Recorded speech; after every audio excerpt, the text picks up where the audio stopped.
Les terres rares, des matériaux métalliques recherchés. Que signifie terre rare?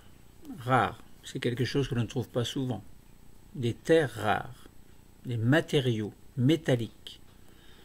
Donc les terres rares sont des métaux. Ce sont des matériaux métalliques. Recherchés, pourquoi? Pourquoi est-ce que ces terres rares sont des matériaux métalliques recherchés? Alors on sait que l'être humain il utilise de nombreux produits issus de l'érosion, de la sédimentation, pour ses propres besoins. Dans un cours précédent, nous avons parlé des granulats. Là aujourd'hui, nous allons parler des terres rares. Donc il faut comprendre que l'érosion a des implications dans la vie de tous les jours et que du point de vue des matériaux utiles à l'humanité, eh bien ces terres rares vont constituer quelque chose justement de précieux. Pourquoi précieux? Parce que utile, très utile, hein. Si on prend un portable, un téléphone, un portable, un ordinateur, il y a quelque part quelque chose qui ressemble à des terres rares. Mais c'est quoi? On ne sait pas encore, on va le découvrir après. Mais le problème, c'est que peut-être que certains pays, ou un pays notamment, a le monopole, hein, c'est la Chine, et 88% de l'exploitation à elle toute seule. Et en plus de tout ce monopole, il y a ce que l'on appelle les déchets. Vous connaissez tous les déchets. Quand un portable ne fonctionne plus, qu'est-ce qu'on en fait? On le jette, on le met à la poubelle. Quand il y a des milliards de portables qui ne fonctionnent plus, quand il y a des milliards donc que ce soit des téléphones, des ordinateurs, etc. Donc là, il va y avoir un problème de gestion, en fait, des matériaux métalliques utilisés, c'est-à-dire de ces terres rares. Alors, donc les terres rares, on va voir qu'ils constituent un matériau d'utilisation relativement récente dans les nouvelles technologies. Donc les besoins sont sans cesse croissants dans ce domaine d'utilisation justement des terres rares, donc de ces éléments métalliques. Nous allons présenter dans un premier temps donc ces éléments métalliques, c'est quoi les terres rares exactement, et quelle est l'utilisation de ces terres rares, quelles sont plutôt les utilisations de ces terres rares. Puis ensuite nous allons essayer de cibler les gisements exceptionnels de terres rares en Chine, et c'est pourquoi la Chine a le monopole. C'est un petit peu gênant, un petit peu inquiétant qu'un seul pays ait le monopole. Si vous construisez par exemple, si vous avez par exemple en Amérique, en France ou ailleurs tous vos téléphones portables, construits à partir de ces matériaux métalliques que sont les terres rares, c'est peut-être gênant de savoir que ça vient que d'un pays. Bon, s'il y a des problèmes de relations, etc., peut-être que ça peut engendrer des conflits, etc. Bon, bref, avoir le monopole, c'est pas forcément une bonne idée.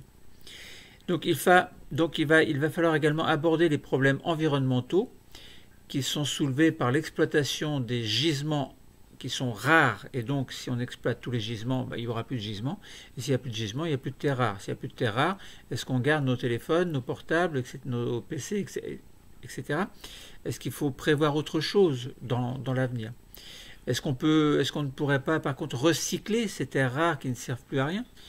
Bon, peut-être la porte ouverte à de nouvelles technologies, d'un autre monde qui nous attend en fait pour l'avenir. Donc nous allons essayer de comprendre l'importance de ces éléments métalliques sur nos modes de vie actuels. Par exemple, nous verrons qu'il y a des pots catalytiques des automobiles, voilà, utilisation des terres rares, les aimants des éoliennes, utilisation des terres rares également, des batteries de téléphones portables, etc. Donc tous ces éléments, tous ces matériaux, tous ces outils entre guillemets dont nous disposons sont fabriqués avec des terres rares différentes. Alors on dit une terre rare, terres rares différentes. Donc il va y avoir également des problèmes qui sont posés par l'exploitation des terres rares qui sont essentiellement situées en Chine. Donc environ 85% des terres rares utilisées au niveau mondial sont sont en Chine.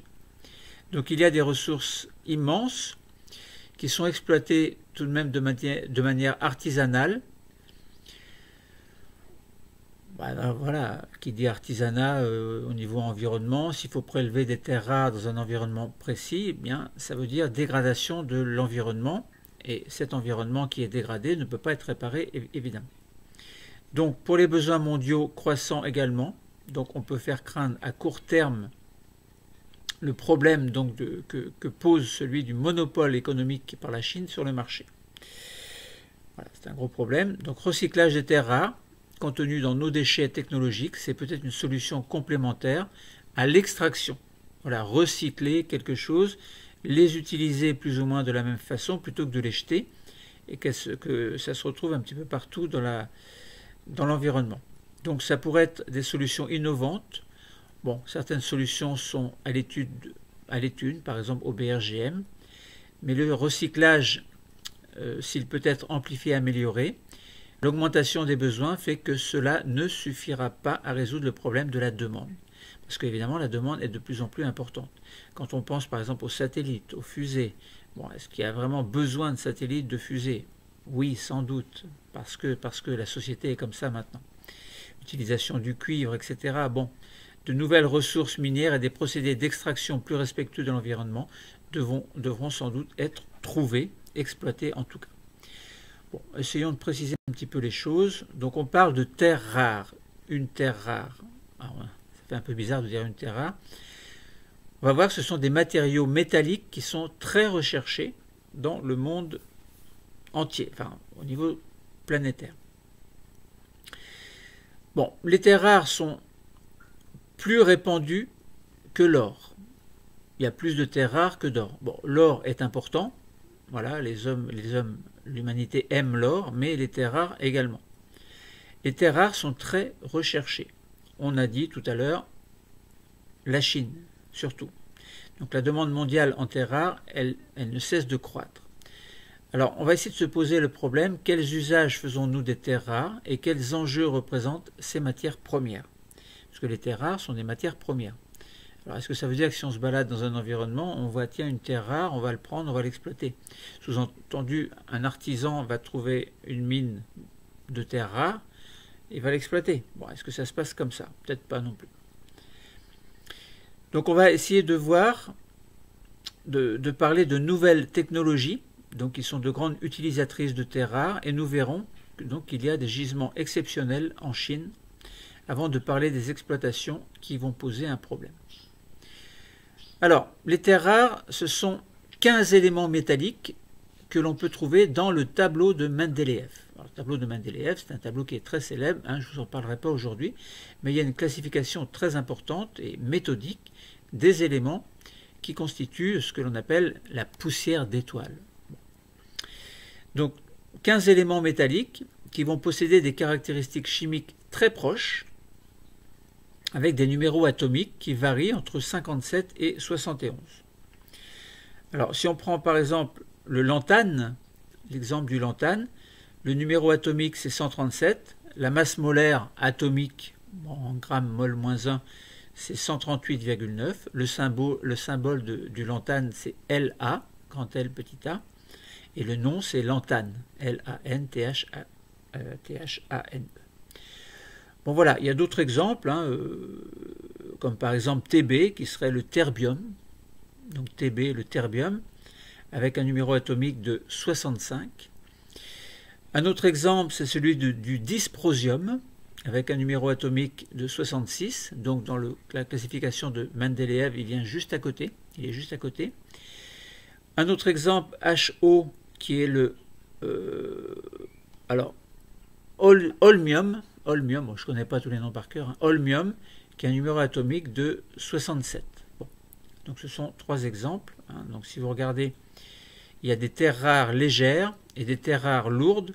Par exemple, La qui a un numéro atomique de 57 par rapport à Lu, le lutécium qui a un numéro atomique de 71. On voit bien qu'il y a une différence entre les deux. Et on peut classer les terres rares en terres rares légères et terres rares qui sont lourdes. Bon. Alors, donc si on a dans l'ordre de rare, de légère vers lourde, on a le La, Ce, Pr, Nd, etc. Et on termine par Tm, Yb, Lu, etc. Non, enfin pas etc. Mais on s'arrête là parce qu'il y en a 15. Voilà. Les terres rares les plus recherchées ont des masses atomiques élevées. par exemple, le lutécium est plus recherché que le césium, admettons. D'où leur nom de terres rares lourdes. Bon, tout à l'heure on a dit légères, de légères à lourdes. Là, ce sont les lourdes qui sont les plus recherchées. Dans la nature, on ne les trouve jamais à l'état de métal pur, mais ils sont toujours incorporés dans la composition de certains minéraux, comme par exemple la bastnaésite, qui a une formule alors compliquée, hein, CeLa, CO3F. Bon. La bastnaésite, c'est un minéral qui contient des terres rares. Alors évidemment, si un minéral contient des terres rares, il va falloir, pour utiliser le terre rare à l'état pur, il va falloir l'extraire du minéral. Bon, c'est pas forcément très simple. Donc voilà pour les terres rares, c'est une famille d'éléments chimiques hein, que l'on peut repérer dans le tableau de Mendeleïev, hein, entre les terres rares légères et les terres rares lourdes, en sachant qu'on les trouve dans des minéraux, hein, ce n'est pas à l'état pur, et que les plus recherchés sont les terres rares lourdes.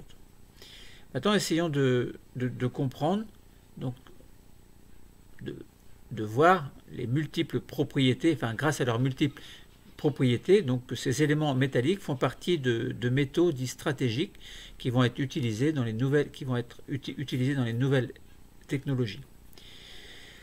Alors, donc il y a un certain pourcentage d'utilisation, hein, donc on va jusqu'à 100%. 100% c'est l'ensemble de ce que je vais vous dire. Donc par exemple 20% d'aimants permanents que l'on peut utiliser dans les éoliennes notamment. Et là au niveau des terres rares, bien, il y a le néodyme, le dysprosium, le praséodyme et le terbium. Bon, pas à retenir tout ça évidemment. Donc ça c'est 20% donc, dans les aimants permanents. 13% dans les catalyses pétrolières. Alors quand on parle de peau catalytique, etc., ça en fait un petit peu partie. Et là, on utilise surtout le lantane et le cérium. 11% dans les alliages. Alors là, on utilise le lantane, le cérium, le praséodyme, le néodyme, le gadolinium. 7% dans les luminophores. Alors je ne vais pas vous énumérer tout à chaque fois. Autres 8%. Catalyse, alors tout à l'heure je vous ai dit catalyse pétrolière, là je vous parle de catalyse dans les pots catalytiques. Tout à l'heure je me suis trompé, catalyse pétrolière c'est lantane, cérium, et là catalyse au niveau des pots catalytiques c'est plutôt lantane, cérium, donc comme tout à l'heure, comme la catalyse pétrolière, mais on rajoute le praséodyme, donc c'est une erreur sans vraiment en être. Donc 6%. Et 8% concernant les batteries rechargeables, par exemple des téléphones ou des appareils photo, etc. 12% au niveau des verres et des céramiques, par exemple les verres des PC, les écrans PC, etc. 15% pour les polissages, bon, utilisant le lantane et le cérium. Bon, on ne va pas retenir tout ça évidemment, mais vous voyez que là on a 100% entre les aimants permanents, catalyse pétrolière, alliage, luminophore, autres, catalyse automobile, batterie rechargeable, verre et céramique et polissage. Bon voilà, donc vous avez compris un petit peu ce que sont les terres rares. C'est une famille d'éléments chimiques dont l'utilisation est très importante dans les nouvelles technologies. Et tout à l'heure on vous a dit, une fois que tous les matériaux ne sont plus utilisés, qu'est-ce qu'on en fait? On en fait des déchets? Bon. Nous en parlerons après. Alors maintenant, essayons de voir qu'en Chine, il y a des gisements exceptionnels. Formation des argiles ioniques à partir de granit sous un climat tropical, par exemple. Alors on regarde une coupe de terrain, par exemple, que l'on peut trouver en Chine. On a la roche-mère. Dans la roche-mère, il y a d'abord le granit. Alors, le granit qui est altéré va s'altérer en provoquant, il va y avoir tout autour de ce granit altéré une zone que l'on appelle une zone d'arénisation. Donc ça veut dire que le granit va se disloquer, se détacher, s'altérer, il va y avoir une érosion, les particules du granit vont se détacher, donc les quartz, les feldspaths, alors les micas vont se détacher, les argiles vont se former, et on va avoir ce que l'on appelle un horizon argileux, qui va être très important parce que c'est dans ces argiles, en fait, dans ces argiles ioniques, qu'il va y avoir formation de ces éléments métalliques, de ces terres rares. Au-dessus de l'horizon argileux, il y a ce que l'on appelle une cuirasse latéritique, puis au-dessus un horizon humifère. En fait, c'est là où nous marchons, là où il y a les végétaux, etc. Alors, on voit que la Chine, donc, c'est 88% de la production des terres rares.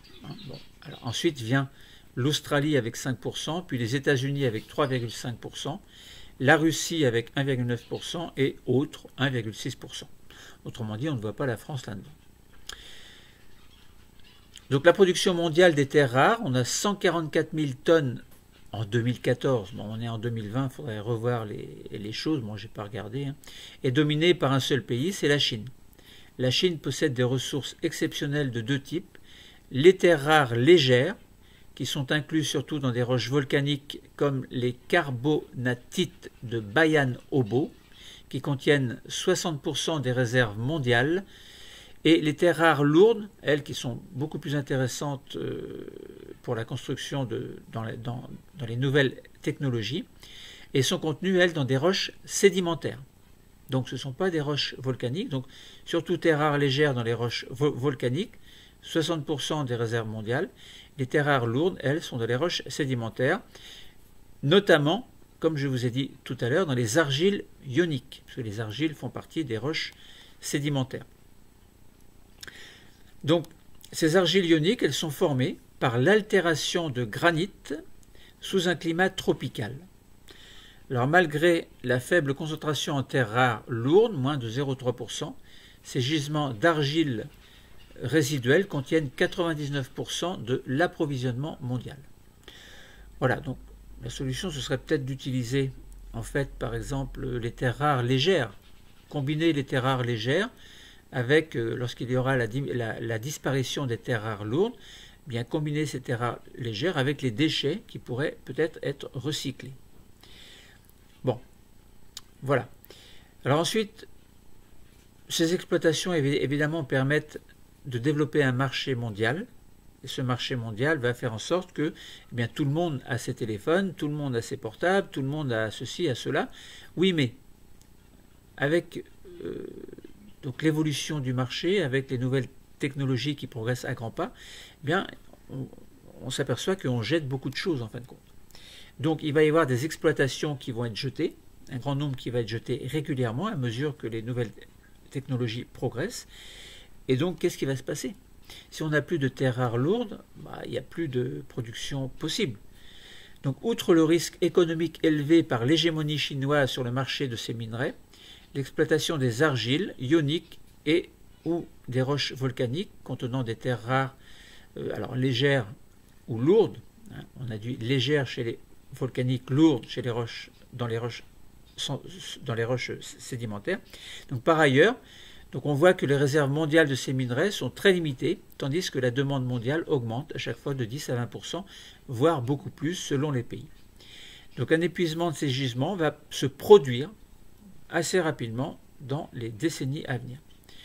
Donc de nombreux pays, et la France en fait partie également, cherchent à développer des procédés de recyclage des terres rares contenus dans les déchets. Donc recyclage des terres rares, c'est une nécessité écologique et économique évidemment. Bon, voilà, donc nous avons compris que les terres rares sont des matériaux qui sont métalliques, déjà, qui sont très recherchés dans les nouvelles technologies qui avancent à grands pas, et c'est pas fini. Donc, quels usages en faisons-nous des terres rares ? Eh bien, on l'a dit, utilisation de téléphones, etc., etc. Utilisation donc des aimants permanents, catalyse pétrolière, polissage, verre à céramique, etc., etc. Bon, je ne vais pas tout énumérer. Ces éléments, on peut les retrouver dans le tableau de Mendeleïev, il y en a 15, qui vont des terres rares légères aux terres rares lourdes. Et quel usage en faisons-nous ? Quels enjeux représentent ces matières premières ? La Chine a le monopole, voilà, monopole des terres rares lourdes que l'on trouve pour un pourcentage de 0,3% dans les argiles ioniques qui sont issues de l'arénisation du granit, donc il va former des horizons argileux. Relativement purs, ils ont de la chance, voilà, donc ils possèdent le monopole à 88%, seulement les produits vont se dégrader. Qu'est-ce qu'on va en faire ? Comment recycler les matériaux ? C'est un autre problème. Le cours est terminé. Merci.